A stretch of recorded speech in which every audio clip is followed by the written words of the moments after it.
జనగణనలో కులగణనను వ్యతిరేకిస్తూ సుప్రీంకోర్టులో దాఖలైన పిల్ను ధర్మాసనం కొట్టివేయడం బీసీల విజయమని అన్నారు BC JAC chairman Jajula Srinivas Goud. బీసీ వ్యతిరేకులకు ఇది చెంపపెట్టు లాంటిదన్నారు. కులగణన ద్వారానే దేశంలో బీసీలకు సామాజిక న్యాయం, రాజ్యాంగబద్దమైన హక్కులు దక్కుతాయని తెలిపారు. సుప్రీంకోర్టు తీర్పుపై ఇప్పటివరకు కేంద్ర ప్రభుత్వం స్పందించకపోవడం బాధాకరమన్నారు జాజుల. కేంద్రం కేబినెట్లో కులగణన, బీసీ రిజర్వేషన్లు, బడ్జెట్ కేటాయింపులపై సానుకూలంగా నిర్ణయం తీసుకోవాలని డిమాండ్ చేశారు. కులగణన అంశం నిన్న విచారణకు రావడం జరిగింది. అయితే దీని మీద విచారించినటువంటి సుప్రీంకోర్టు కులగణన చేయాలనేది కేంద్ర ప్రభుత్వం యొక్క విధాన నిర్ణయం.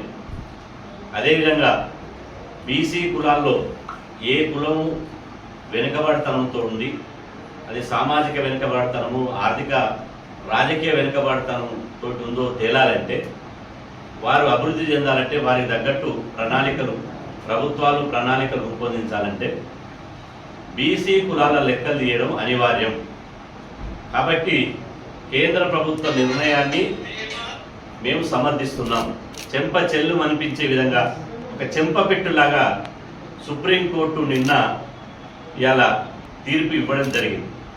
అందుకు సుప్రీంకోర్టుకు దేశంలోని 80 కోట్ల మంది బీసీల పక్షాన ప్రత్యేకంగా ధన్యవాదాలు తెలుపుతున్నాం.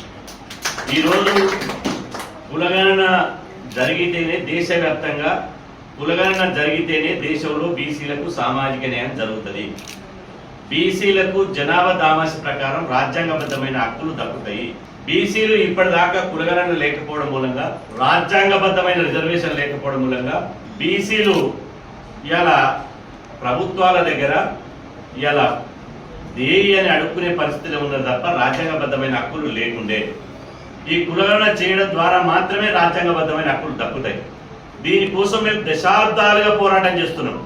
ఒక్క రోజు 2 రోజులు కాదు, దశాబ్దాలుగా మేము పోరాటం చేస్తున్నాం. మా పోరాటం మూలంగానే ఇవాళ సుప్రీంకోర్టు ఇవాళ తీర్పు ఇచ్చిందని నేను భావిస్తున్నాను.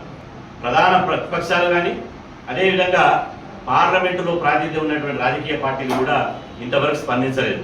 దయచేసి సుప్రీంకోర్టు ఇచ్చినటువంటి కులగణన సానుకూలమైన తీర్పు మీద కేంద్ర ప్రభుత్వం, ప్రధాన ప్రతిపక్షాలు స్పందించాలని చెప్పి డిమాండ్ చేస్తున్నాం. వ్యాప్తంగా కులగణన చేస్తాం. ఆ తర్వాత కులగణన వివరాల డేటా ఆధారంగా జనాభా దామాష ప్రకారం రిజర్వేషన్లు కానీ, బడ్జెట్ కానీ, అదేవిధంగా సామాజిక విద్యా ఉద్యోగ రంగంలో బీసీల వాటా రాజ్యాంగబద్ధంగా మేము ఇస్తామని చెప్పి కేంద్ర ప్రభుత్వం ఈ జరిగేటువంటి కేంద్ర కేబినెట్ సమావేశంలో నిర్ణయం తీసుకోవాలని చెప్పి సందర్భంగా డిమాండ్ చేస్తున్నాం.